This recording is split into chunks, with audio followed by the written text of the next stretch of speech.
Welcome, friends, to the PW Fan. The PW Fan is a podcast created by fans for the fans, and we appreciate you listening to episode 180. I'm your host, the architect of pro wrestling podcast, Booker Andy. I'm also a host of No Selling Wrestling Indie Fan and Football Lover, Jeremy. Tim will not be joining us tonight, maybe not even next week. He has a lot going on. Wife just had surgery, so he's dealing with that, but that won't stop us from recording.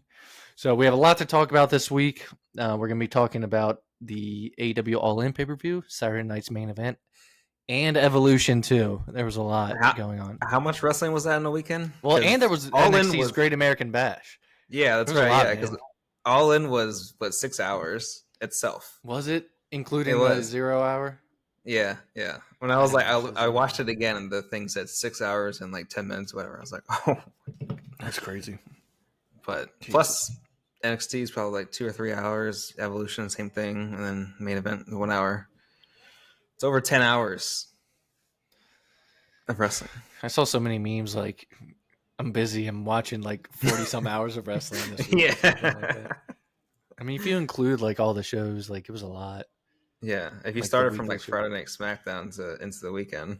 Mm-hmm. Or even if you started like we do, like Monday, and we cover like Monday through the end of the weekend. Like it was that's a lot of just shows for AEW and WWE. So let's get right into it, man. Bulk of the show is going to be the pay-per-views, obviously, but there's a little bit of stuff that would transfer over. So let's start with AEW this week, starting with Dynamite. There was a promo with Mark Briscoe and MJF. MJF mocked Briscoe's roots. He also had some harsh words to say about didn't he say like the wrong brother died or something like that? Yeah, everyone was like, was that too soon and also too much? Yeah. Briscoe fired back saying MJF's going to get a country ass whooping on Saturday. Then we had a Casino Gauntlet qualifier for the women for the number 2 spot, I believe. It was Queen Aminata, Thekla, Ty Mello, and Megan Bain. Megan Bain would secure the number 2 spot for the women's Casino Gauntlet. And then the main event of the night was Hangman Adam Page, the Ops, and Will Ospreay teaming up against the Death Riders and Young Bucks. A lot going on here. Lots of chops, corkscrew, moonsaults, planchas. I believe at the end, the heel team started after the match, like attacking. And then Swerve would pop up on screen, and he had like a bulldozer, and he like destroyed the Bucks limo. And then the Bucks came out, right? And he did the like the stomp, the double stomp to them off the. I don't know how they didn't see him. Yeah. I was gonna say that was my thing. It was kind of right in front of him, but you know. Yep.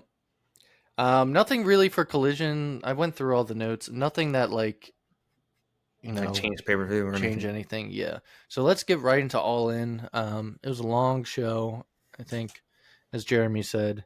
I still think All In is definitely their WrestleMania, and it is always a really good show too. Yeah, it was long. Could have been. I mean, if they ever went the WWE route, I wouldn't complain of doing 2 nights. But I don't know. Well, I would say All In, I would say is okay for longer, but the rest of them, like Full Gear and some other ones, should be shorter. Like Double or Nothing and All In, I think are their big 2. Well, I mean, AEW's like with this one, they were like, it's a triple main event. I was like, just fucking. I know. Two nights. I don't like when anyone says that. I'm like, I don't care if you say it's a double main event, whatever. One main event. Yeah, the match that closes the show is the main event. Yeah. So let's talk with the match that opened the show, Jeremy. The AEW World Trios Championship match, the Ops, Samoa Joe, Shibata, Will Hobbs versus Death Riders, Claudio Castagnoli, Wheeler Yuta, and Gabe Kidd. Death Riders were the champs, right? Yes. No, the Ops were. The Ops are the champs now? I don't even remember that happening. So yeah. Well, but the Ops thing, I was surprised this match even went first. Yeah. I wouldn't have put it first, but the Ops would retain by pinfall. Samoa Joe pinned Yuta. Afterwards, Claudio Castagnoli and ended up making Samoa Joe stretchered out. He put a chair Yeah, between he his put the neck and chair on his stomped on neck. it. Yeah. Yeah, so I don't know how long Samoa Joe will be out or why they're doing it, but That that's how also that happened match again ended. later. Oh yeah, in the main event Yeah. with Ospreay, right? Yeah. All right. So then we had the Ops retained. Then we had the men's casino gauntlet match. This was MJF, Mark Briscoe, Roderick Strong, Ricochet, Bandito, Mystico, Josh Alexander, Anthony Bowens, Takeshita, Brody King, returning Juice Robinson, Juice Ibushi, rock hard Juice Robinson. rock hard Juice Robinson wearing a different attire than normal. He Beast shaved Mortos and too. Max I don't Caster. like that. Mark Briscoe hit the J Driller on Strong. MJF threw Briscoe out, stole the pin in the end. This match Because could have it gone was a first, I gauntlet think. match, right? Yeah, it Yeah. wasn't like a battle royal; it was a Yeah, it gauntlet. was a gauntlet match. Afterwards, MJF declared himself the real main character of AEW. Interesting. How'd you feel about this match? I thought it was better than the first one. That's why I think it should have gone first, because it was more I like think it would have fun. been a strong opener. Yeah, it was more just fun. Like, especially there was a few spots where, I don't know, was it Strong got thrown into Katesh, what am I saying? I forget what it was, but he got thrown into Takesha. That's what it was. And he got a knee in his face, and I was like, that was a nice spot all around. All right. So, did it happen before this match? Because it's not in my notes. When Adam Cole came out. Yeah, it was before, and people were saying like it shouldn't have been before because it made the match kind of dead. But I was like, I don't see a really good time for this. So Adam Cole came out saying he was dealing with health issues and doesn't know how long he'll be gone. He said he didn't even want to even think about, retiring yet. I don't know what's going on with him. I haven't really read anything, but I don't think he got they said. emotional. The Paragon was out that came out. He was like crying. We don't know how long it'll be, if he'll ever come back, but he wanted to come out and say goodbye in case it was goodbye. So he was supposed to have a TNT Championship match against Kyle Fletcher. That did not happen. So for the vacated title, they did a last-minute fatal four-way of Dustin Rhodes, Kyle Fletcher, Daniel Garcia, and Sammy Guevara. The winner, and I don't know if anyone saw this coming. If you did, good luck. I expected Kyle Fletcher because it's like, well, he was going to have the match anyway, right? That's what we texted when we first saw it. Yeah, so winner was Dustin Rhodes with a roll-up on Garcia. Probably the last singles title Dustin Rhodes will ever get. Yeah, Maybe which that's why made they it did kind of nice at the end. He was like crying, and they were in Texas, right? Yeah, they were in Texas too. So it was like post-match tears from Dustin as he celebrated. Highlight. So with that point, I was like, okay, I can see it for this angle, but it was so surprising. Yeah. So good for him. Then we had Swerve Strickland and Will Ospreay teaming up against the Young Bucks. If the Bucks lose, they lose their EVP titles. If Swerve and Ospreay lose, no world title shots for a year. During the match, Ospreay accidentally hit Swerve with a hidden blade, which there were some trust issues after that. Swerve later saved Ospreay from super kicks. There was dual styles clashes and Stormbreakers with a flying stomp, which led to the victory. Or it was a hidden blade and hidden blade and the house call. House call, yes. So winners were Swerve and Ospreay. Bucks lost their EVP power after the defeat, and that ended their executive reign. This match was crazy. It was really good. I really it was chaotic. There was, as all Bucks matches, it was basically like a tornado tag because that ref was in there. That ref. Always that ref, man. Yeah, but there was that one sequence, I forget what it was, but like, all four of them were like kind of like either doing super kicks or yeah, I know what you're talking about. Call. Like that sequence. I know people don't like the no selling and all of that, but I still like it feels choreographed, that whole thing. Yeah, but it's cool. It's if it's really well done, that's cool. Yeah, it was a good match. I liked it. So after that, we had the Women's Casino Gauntlet match. Winner earns a future AEW Women's World Championship match. So participants in this were Athena, who I guess is still the ROH champion. Yeah. Right? Yeah. Mina Shirakawa, Chris Statlander, Megan Bain, Willow Nightingale, Ty Mello, Thekla, Julia Hart, Queen Aminata, Thunder Rosa, the debut of Suri, and then Alex Windsor. As I said in the past, who the fuck is Alex Windsor? I think I've said that on here when she had like a promo. All right, so winner of the match was Athena with an O-face to Mina Shirakawa. Kind of out of nowhere, as Mina was working on, forget who she was working on at the time, but Athena came down from the top rope. Yeah, so Athena will get a future AEW's World Championship match. Hopefully she's on AEW more than ROH. Yeah, I mean, I think she would kind of be a big star, on main TV rather than ROH. I think so. Yeah. I know she's holding it down over there. Then we had the AEW World Tag Team Championship match. I don't know. Yeah, it was a three-way. It was three-way. Yeah. The Hurt Syndicate, Bobby Lashley, and Shelton Benjamin versus Jet Speed versus the Patriarchy.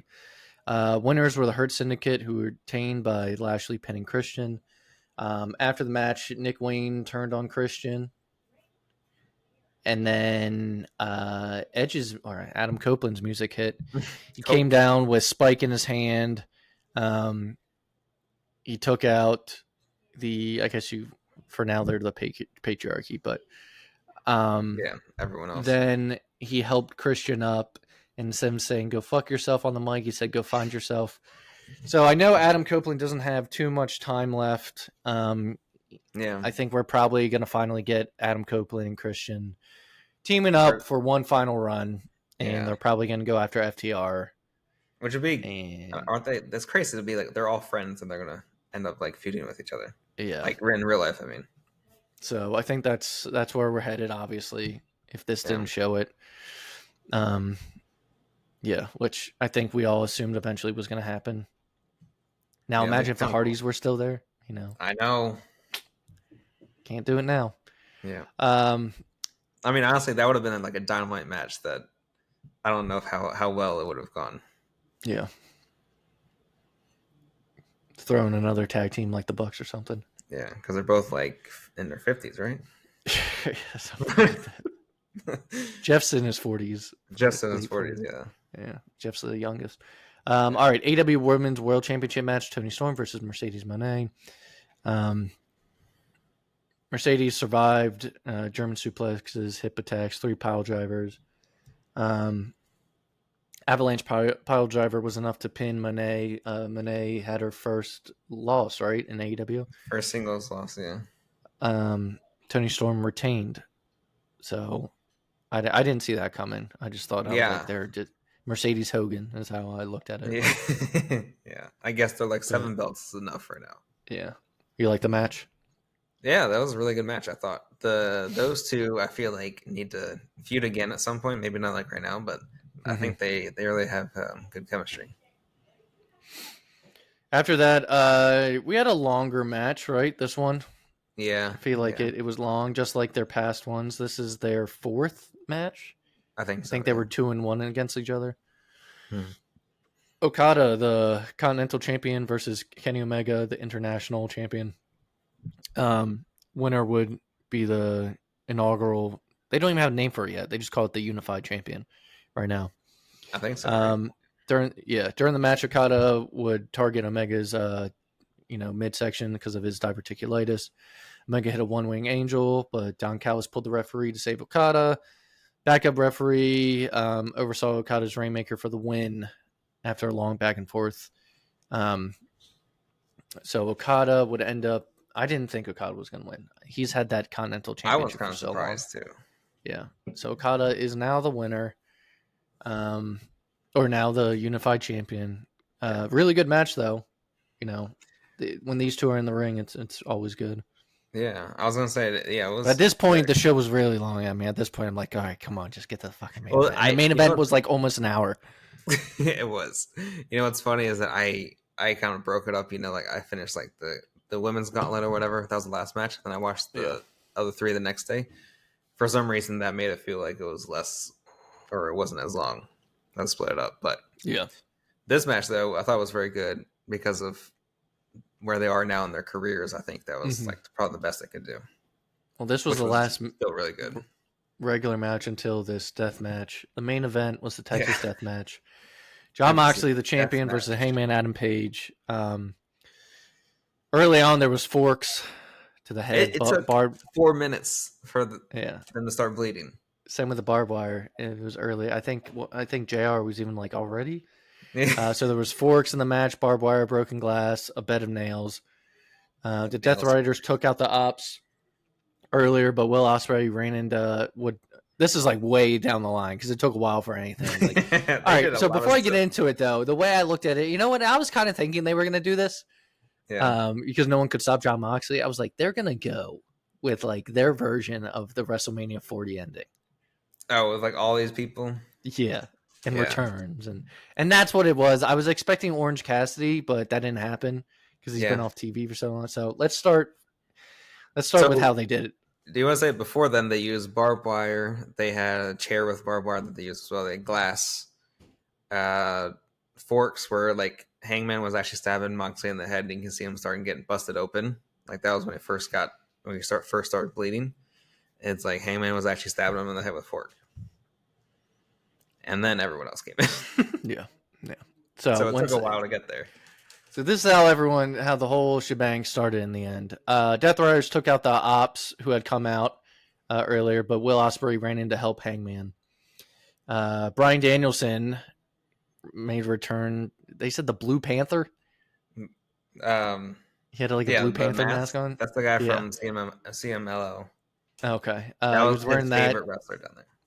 Gotcha. So he made a surprise return along with Darby Allin, who had a video show from him on top of Mount Everest talking to Moxley. You know, they had that planned then for a bit because if he did that like weeks ago. Yeah, he had facial hair was on top of it. Yeah. So both of them made surprise returns to fight off the Death Riders and help Hangman. The Young Bucks would interfere with the EVP trigger. They shouldn't call that it anymore. I know. Which nearly costed Hangman the match. In the end, kind of like, I don't know, Seth, I guess, because he was kind of, in a way, Cody's enemy at one point, even though they teamed up. Swerve Strickland would come out, past Hangman the steel chain to finish the job. Hangman wrapped the chain around Moxley's neck, which was a callback to a Moxley and Hangman match from a while ago. He hung him over the ropes. Mox tapped. Hangman, after some trouble, finally got the world title out of that briefcase, which still had Bryan Danielson's plates on it. That was a good touch. And an emotional Hangman held it up. I mean, it was a good ending. It's what should have happened. You know, I would have been pissed if they pulled a WrestleMania 39 and like Hangman didn't do the story. The whole thing is like, like people blamed Hangman basically for solely ruining CM Punk. Yeah. And he's been kind of trying to redeem himself maybe. Yeah. Since then. So. And I think he has. Like, I like Hangman now. I know. I was saying the same thing. I was like, it was 2 years ago, if that? Yeah. We were both like, nah, Hangman is, he's go away.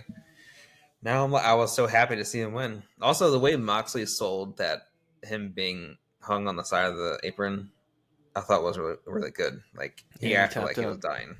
Oh, yeah. So good show. I liked it a lot. Yeah. Now it's All In's usually pretty good all the time. Yeah. Well, I was gonna say the same thing again. Now it's like, let's see where it goes and if it actually leads to anything on the weekly shows. Yep. So let's quickly get through Raw and SmackDown because we got two things to cover for WWE pay-per-view wise. So Raw from the 7th opening segment. Seth Rollins enters with Paul Heyman, Braun Breaker, and Bronson Reed. Braun Breaker would take the mic and kind of crash out about Sami Zayn. His voice cracked and everything. He was just freaking out the whole time. Bronson Reed would boast about 6 tsunamis in order to get the spot that he had. Paul Heyman started talking about the Empire Strikes Back, then said, scratch that, the Empire Strikes First. And then, did he speak Spanish in this when he was talking about Penta? Is this the promo? Maybe it was later. Okay. Yes, it was this promo. Because then Rollins looked over to Bronson and was like, when the fuck did he learn Spanish? Yes. Yeah. Because then Heyman announces Seth versus Penta for tonight. Yeah. Backstage, this was a funny segment. AJ Styles would surprise Dom with a get well soon cake. Dom holds up his doctor's note to AJ, and AJ like goes like this. So that was funny. Braun Breaker versus Sami Zayn. 3 spears. Breaker wins. Sami like convulsed at ringside. Sami Zayn is apparently out indefinitely, according to Paul Heyman. We had Bronson Reed versus Jey Uso. Reed hit a 747 splash after the match. Then we had Dragon Lee versus El Grande Americano, aka Ludwig Kaiser this time. Kaiser would get the win. We had a Goldberg and Gunther segment where Gunther taunted Goldberg. Goldberg would drop a punch and almost a spear. Gunther retreats to get people hyped up for their main event at the pay-per-view. And then the main event of the night was Rollins winning against Penta with a blackout after misses. LA Knight would appear with a surprise BFT. So we don't have to get too into it. I just want to go through things that happened. SmackDown opened with LA Knight talking about Seth Rollins and his crew. Paul Heyman interrupted, but Solo Sikoa and his MFT quickly arrived. Solo declared that the bloodline is dead, Roman Reigns is gone, and that Heyman should leave if he wants to survive. Heyman left. Solo then turned his attention to LA Knight, offering the same choice: leave or get destroyed. Jimmy Uso ran in with chairs to even the odds, leading to a tag team match that's going to be later. Jimmy Uso is getting more popular. Good for him. I know. I do like being him. put in main storylines. Also, his theme song is better than Jay's. Yeah. Just the way the beat itself, I'm like, this is way better than eating all the way down. Yeah. I like Jimmy Uso. I like that he's in the spot that he's in. Yeah, me too. And then what I'm predicting is we're going to have like Seth Rollins group versus this bloodline at War Games, but I don't know why they keep being on the same. Well, maybe not anymore. So we'll get to it. Yeah. That's what I was like. So then we had Jelly Roll appear mid-show to perform a song, which was interrupted by Logan Paul, who mocked his appearance and music career. Paul insulted Jelly Roll with a viral tweet about tattooed deadbeat parents. Jelly Roll fired back, defending himself as a proud Nashville native and mocking Paul's podcast. Apparently now has a deal with WWE for his podcast, right? Yeah, I think so. Randy Orton would enter, defend Jelly Roll. Drew McIntyre attacked Orton from behind with a Claymore.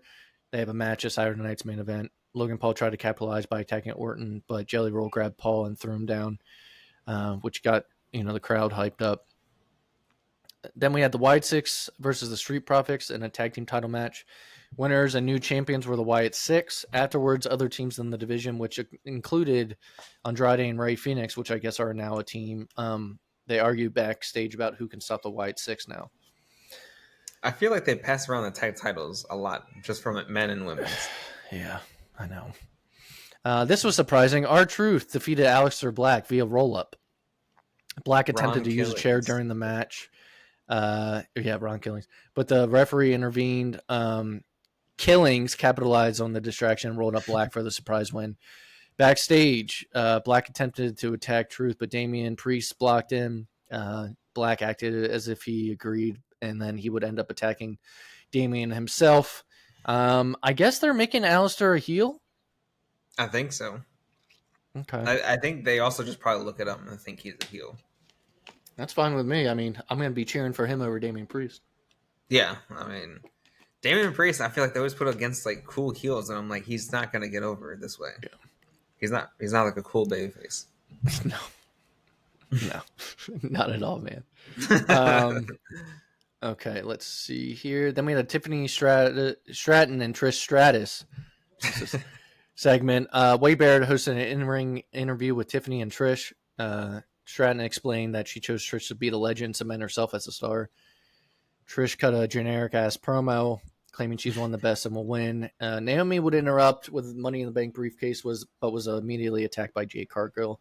They have a match at Evolution. And then the main event was LA Knight and Jimmy Uso versus Solo Sikoa and MFT. Solo dominated most of the match. Heyman appeared ringside, distracting Jimmy Uso, rolled up Solo for an upset. Afterwards, they chased Jimmy off. Solo snapped on Heyman until LA Knight hit him with the BFT. LA Knight and Jimmy would end up winning. Post-match, Braun Breaker and Bronson Reed attacked LA Knight with a spear and tsunami, standing tall to close the show. So let's get into Saturday night's main event. Open up with Randy Orton versus Drew. I don't think we've really seen this match since the pandemic era when Randy was like Yeah, champion and passing the title back and that's forth. true. But Randy would win via RKO. I believe Jelly Roll would get attacked. And it sounds like they're going to do a tag match at SummerSlam. Yeah, how Drew are you and feeling about Logan this? Paul. I don't like it. I mean, I don't like when they do this much celebrity involvement for shows in general. Fucking Jelly. Okay, yeah. I Yeah. don't want to get into it. Solo Sikoa versus Jimmy Uso, United States champion. Jimmy Uso started off hot in this, dominated Solo early on. But of course, with Solo's group getting involved, I believe Solo kind of got it was a roll up with a Tala Tonga assist. Jacob Fatu would come out at one point during the match. Yeah, I like this match. I like Jimmy. And I like Jacob Fatu. And I think Solo's doing well in this new group too. yeah. So in the audience, they showed Jade, Rhea Ripley, and Io Sky to promote Evolution. Naomi would ambush Jade Cargo from behind during this. Naomi would leap off the announce table, take everyone out. Nick Aldis would end up coming out and announce that their match would happen at Evolution with a special guest referee of returning Bianca Belair. All right, let's get into what happened in this match because it didn't take long. Yeah. Seth Rollins and LA Knight. Early on, Rollins controlled, but he did a line salt basically, but landed on his feet. He rolled through it, and he tweaked his knee, which I believe is the same knee he fucked up years ago in the powerbomb to Kane. He went straight into the corner. The ref was there. Doctor came in, called off LA Knight. Rollins stood up, quick BFT, 1, 2, 3. Smiles, green shirt guy, got a video of Seth getting out of the ring. Yeah, being like, fuck. Yeah, he was really upset. So Knight looked angry also. Yeah, he didn't. Do you think he was going to win anyways or no? No, I don't know. With the momentum that Rollins has had, probably not. That's what I was thinking too. But so I don't know because I was thinking. But I mean, that could have been Rollins just put him over and be like, just give him the win. I mean, yeah, and that way that was a good decision, I think. But people do think it's a work. So, I don't think it's a work. I don't.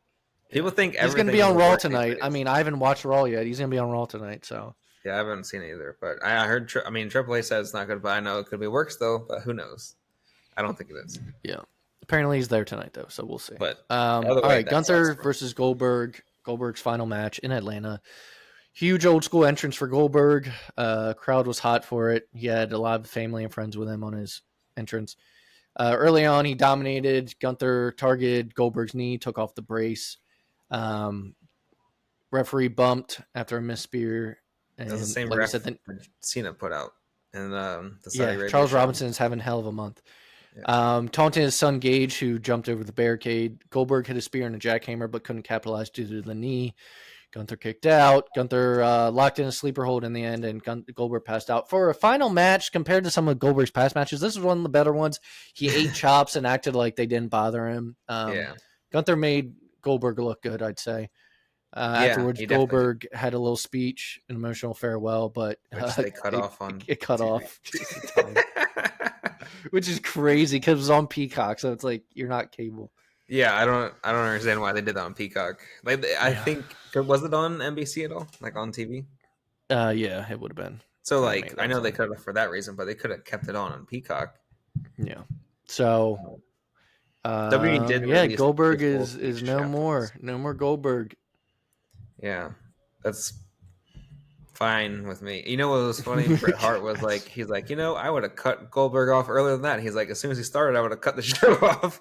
I saw an AI picture today. It showed all these monitors of Goldberg, and then it was Bret Hart sitting in the production truck just looking. That's so funny. All right, let's get into Evolution real quick. All right, opened up with WWE Women's Intercontinental Championship match, triple threat. Becky, Bayley, Lyra. Bayley dominated early over Becky. Lyra fired up with lariats and locked in a rocking horse submission. Becky and Bayley worked together temporarily, slamming Lyra into the announce desk. There's Tower of Woe, Sunset Flip Powerbomb, Superflex into the armbar. Final sequence was Bayley hit a rose plant, but Becky rolled her up for a surprise pin. Crowd was hot for this match. It was a really good opener. Becky Lynch retains the women's championship. I'll say, like you told me, this pay-per-view was actually so much better than I think people were expecting. Yeah, it was really, and it was a lot better than the first Evolution. Really good. Then we had the NXT Women's Championship match, JC Jane versus Jordan Grace. I was expecting Jordan Grace to win, but Blake Monroe didn't take her long to go from a babyface to heel. She turned on Grace, struck her with a title belt. So winner and still champion JC Jane. Then we had the WWE Women's Tag Team Championship, Fatal 4-Way match. Raquel and Roxanne, Alexa Bliss and Charlotte, Kabuki Warriors, Solo Ruka and Zarya. I really thought Charlotte and Alexa were going to win. Just why, it's like a dominant team. Why would you not? Yeah, but winners in the end and still champions were Judgment Day, Raquel, and Roxanne. Yeah. Which WWE, if it wasn't them, then that'd be a good decision to keep it on them. Yeah. WWE Women's Championship, Tiffany Stratton and Trish Stratus. Trish would hit a chick kick and a Stratusfaction, but couldn't finish the job. In the end, Stratton hit a prettiest moonsault for the clean win. Tiffany Stratton retains against Trish Stratus. How'd you feel about this? That was not bad. I mean, do you get excited for Trish Stratus matches like when they have? Really, she has it like every year. No. Yeah, I don't. I was at first, and now I'm over it. Yeah, that's why I'm like, I don't know. Maybe you should save that more often. I think than a yearly show. But the more you save it, the older she gets. So I know, but like I don't. It's it's not worth it if it's just not going to be if it's the same thing. Yeah. Next, we had the no holds barred match, which was sick. I liked it. Jade versus Naomi. Yeah. Jade dominated with her power, but Naomi used weapons, chairs, chain, toolbox. Naomi attempted to gouge Jade's eye out with a table leg. There was an avalanche. Jaded through a table for the win off the top rope, I believe, by Jade Cargill. Yeah. So that was good. Then we had the Evolution Battle Royal. My one complaint about this is that there was no surprises. They showed everyone beforehand. Yeah. That would have been nice to have a surprise too. Participants were Stephanie Vaquer, Lash Legend, Julia, Zelina Vega, Nia Jax, Nikki Bella, Maxine Dupree, Piper Niven, Alba Fire, B-Fab, Chelsea Green, Ivy Nile, Candice LeRae, who Michael Cole called Candice Michelle, Jada Parker, Kalani Jordan, Tatum Paxley, and Izzy Dame. Kalani Jordan was like a Kofi Kingston in this match. She did a handstand, escape onto the announce table, and then bounce back. And Lash Legend showed out, being dominant and equal to Nia Jax. The final three were Nia Jax eliminated, Vaquer and Legend battled it out on the apron, and the winner, and I think my pick was Stephanie Vaquer, hit this Devil's Kiss, or as Wade Barrett calls it, bouncy bouncy on Lash Legend on the apron for the win. Stephanie Vaquer earns a title match at Clash in Paris. That was very good too. Yeah, it was fun. And then the main event, man, people think it lost its momentum. This match was a killer, and then the end game. Yeah. Io Sky versus Rhea Ripley. Well, Io Sky and Rhea already have had good matches before, so I was really excited for this one too. Yeah. So it was competitive. It was back and forth. Sky hit a Poison Rana, moonsaults, and high dives. Rhea hit a Riptide Razor Edge into a Liger Bomb. Big power moves. Missed a missile drop kick, took out referee Jessica Carr. The fighting continued to the crowd for a little bit, where Io would dive off. They said 20 feet, but I don't think it was 20 feet off of road cases. Sky hit a moonsault, but Rhea kicked out. Naomi's music hit, which I didn't even think about happening. Yeah, because after her match, I thought it was kind of done. Yeah. So Naomi's music hit. She cashed in her Money in the Bank contract mid-match. Naomi hit Io with the case, knocked out Rhea, and scored the pin on Io with a split-leg moonsault off the top rope. Winner and new WWE Women's World Champion via Money in the Bank cash-in, Naomi. Yeah. Well, I feel like Naomi deserves this one. I feel like the past, at least few months, she's been one of the bigger stars in the women's division. Yep. So she's always been really good, I thought, too. Yeah. So good for her, man. I'm happy. It was a good wrestling week. It was a lot. I got it all in like one day, but I got it all in yesterday. It was good though. It was good. But I feel like there was a lot of good decisions for the switching titles and everything, and kind of because I don't know, the past few months of wrestling, I don't feel like have been that amazing. Yeah. So I feel like So this can set up something new. it'll be interesting what happens with certain things like Rollins and stuff. Raw's tonight, so when we get off here, I'm gonna watch that. If you haven't seen any of the stuff from this past weekend, there was also Great American Bash. Watch some stuff if you can. Yeah, plenty of it. I know All In you had to pay for. The other stuff you can find on Peacock. So Well, you still have to pay for Peacock, but I think most people, if you're watching WWE and listening to this, you probably have Peacock or my website, but I don't tell that on the air. So just Google search "watch wrestling." I won't give you the end, but watch wrestling all one word, because there's a couple endings you can put in. Easier. Not .com, I can tell you that. So. All right, guys, that's episode 180. Thank you for joining us, and we will be back next week with 181. Goodbye, my friend.